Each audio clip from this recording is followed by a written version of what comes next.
Kategate. No Kate for the rest of the year. Hello, I'm H.G. Tudor.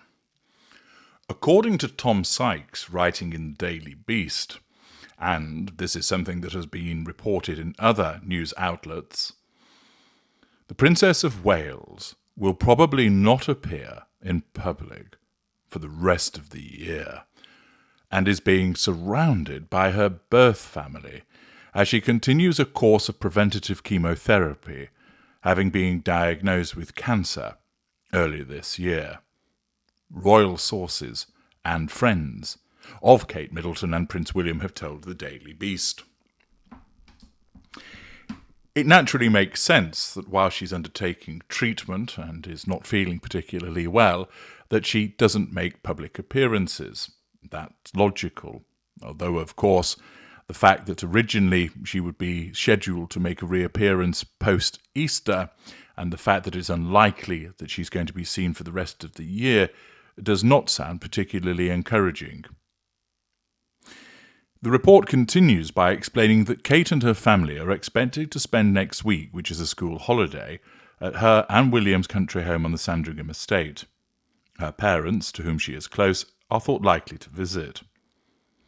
William is expected to devote even more time to his family over the next 6 weeks, having been unexpectedly gifted time off after the royal family said they would be stepping back from some engagements to avoid distracting from a snap UK general election called this week and due to take place on July the 4th. One source said they do not expect to see Kate back in any kind of public-facing role in the medium term, adding it was possible she would remain absent from public life for the rest of the year. As ever, many parties are not privy to the actual treatment schedule and, of course, how treatment is progressing to make an accurate diagnosis of when she might make a return, and therefore to suggest that she may not appear for the rest of the year in public is naturally speculation. The source said, "Lots of people involved in planning need to know what all the principals are doing a long way in advance. I am told that Kate's diary for this year is empty." Again, this is naturally an appropriate response to somebody who is experiencing ongoing treatment, and because you need to prepare well in advance, you don't want to be putting stuff in her diary, only for it then to be removed as a consequence of her continuing to feel unwell, continuing having to experience the effects of the treatment. Accordingly, it's a sensible precaution to suggest she's not going to be doing anything public for the rest of the year, and of course, if something comes about where she is feeling better later in the year, then impromptu appearances might occur instead. The Daily Mail's Richard Eden reported that Kate's friends have told him we might not see Catherine again until the autumn, and only then if she has recovered fully. Again, demonstrating that nobody is entirely certain as to when she will make a reappearance, but it's not in the immediate weeks ahead. Asked how the palace would deal with the inevitable resurgence of conspiracy theories and speculation that a protracted absence would provoke, the Daily Beast source said, "I would not rule out another video message updating the country on her health. That proved to be a very effective way of keeping the conspiracy theorists at bay." A friend of Kate and William told the Daily Beast, "The key thing for her now is avoiding any kind of stress or anxiety and just getting on with the business of getting better. They will bail out and be off to Sandringham the moment school breaks up." The friend said that Kate has preferred to lean on and confide in her family rather than her and William's circle of friends, many of whom will be at the Duke of Westminster's wedding next month, along with her husband, who is best man. They said, "The circle of trust is tiny. She has been surrounded by Carol and Michael, sister Pippa and brother James, who've obviously been there for her as well. They are an incredibly tight family, and Catherine feels absolutely confident relying on them. They have been there for her for decades and never let her down." It is now 5 months since Kate was last seen in public, and the palace may indeed deem it necessary to give another update, whether via video or a more traditional statement, if Kate really is going to remain unseen for many more months to come.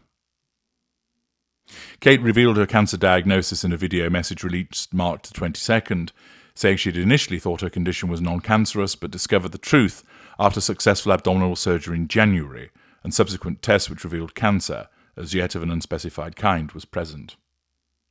She said she was in the early stages of having preventative chemotherapy, which began in late February, and said she had needed to take time to explain her condition to her 3 children. It had been an incredibly tough couple of months for our entire family, she said, but I've a fantastical medical team who have taken great care of me, for which I am so grateful.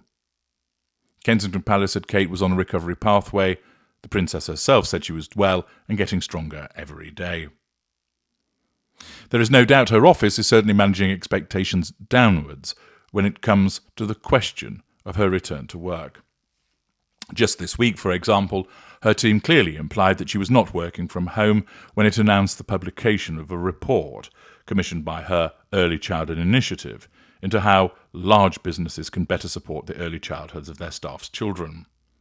While making clear she had read the report and been kept updated on it, and that her office was on top of things, the statement carefully avoided any suggestion she was spending her days sitting up in bed with a computer. A source described as a senior royal aide went further when it came to explicitly downplaying any suggestions she had an ongoing daily workload, telling the Daily Mail she will return to work when she has had the green light from doctors.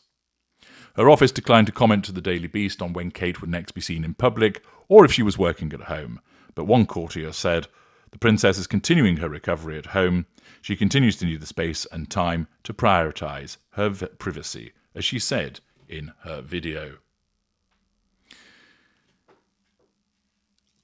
Accordingly, an update with regard to Kate, which suggests that her ongoing health issues are taking longer to resolve than first envisaged, and that at the moment there's not going to be any immediate appearance in public, which could stretch to the autumn, even the rest of the year. Naturally, this is something that will delight this one's wife. First of all, the fact that she has no emotional empathy means she doesn't care about Kate's illness. Indeed, given the fact that Kate is the nemesis, she will actually revel in the fact that the Princess of Wales is unwell.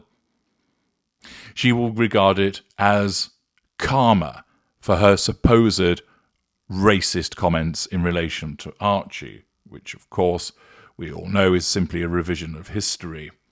But this one's wife will be clapping her hands with delight as a consequence of this update.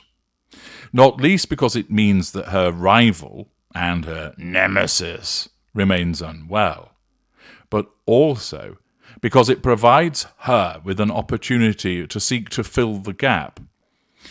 Although the king is engaging in public duties and looking well, the fact is he still will be undertaking a recovery and therefore can't undertake as many engagements as he might ordinarily do.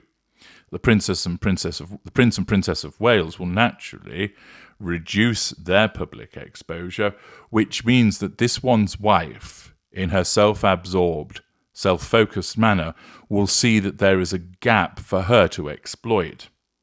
Rather than offering support and sympathy, of course, to her sister-in-law and her brother-in-law, she will, as a consequence of her selfishness and sense of entitlement, look to utilise the absence of the Princess of Wales, and to some extent the Prince of Wales, as an opportunity for her and the Prince of Pink Pancakes to become all the more prolific.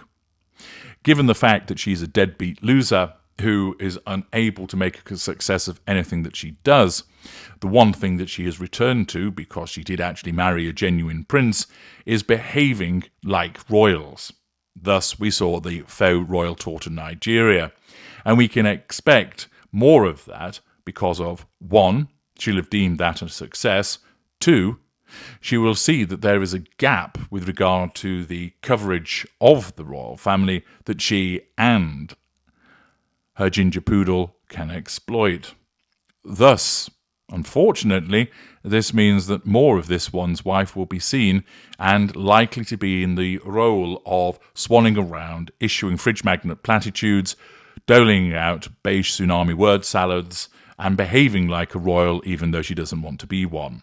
She will continue to turn up at places dispensing cognitive empathy, making it seem like she actually cares when she doesn't, staging photo opportunities for herself, coming out with meaningless platitudes, and behaving to all intents and purposes of a royal, save in name. Thus, this development in relation to the Princess of Wales is certainly fortuitous for this one's wife. Thirdly, it will result in a return of those clowns who think that somehow the Princess of Wales has run away from Prince William, that they've separated, or that she's been murdered and is stuffed under the patio. Or alternatively, that she somehow took an overdose of sleeping tablets, died, and they've covered it up. The fact is, it's quite clear that she has had abdominal surgery, and then there has been discovery of cancer. Understandably, she's removed herself from the public eye to ensure that she's recovering, and she did make appearances by way of appearance in the car with her mother, her appearance with Prince William, and of course the video. Naturally, the tinfoil hat brigade all declared that that was artificial intelligence, a double, etc. They are all clowns, as we know. The fact is, however, unfortunately, there will be an uptick in the speculation being put forth that something untoward has happened. And of course, this will be driven principally by the sugars. Naturally, this one's wife is going to encourage that, because the more that she can make the Princess of Wales look bad, the more that it makes her believe that she looks better. And therefore, there will be an increase in this activity, which again is something that she will revel in. The unfortunate circumstances of the Princess of Wales being unwell and suffering from cancer are not something she could ever expect support from this one's wife. The narcissist doesn't care about other people, and certainly, unless it serves their purposes, the narcissist will go missing when anybody is ill or injured. Other than perhaps expressing some form of words describing sympathy, largely the narcissist will depart, after all, with no actual compassion, no actual caring. Looking after somebody else contravenes what the narcissist requires, and in the circumstances, what this one's wife will be doing will be exploiting the gap that is generated by the Princess of Wales's absence, rather than doing anything supportive. Do you agree with me? Do you think that this one's wife will utilise this as an opportunity to be more of a faux royal, or do you think she will simply plough her own path irrespective, perhaps focusing on her American Riviera Orchard retirement home rather than pretending to be a royal? Let me know your thoughts in the comments section. I'm H.G. Tudor. Thank you for listening.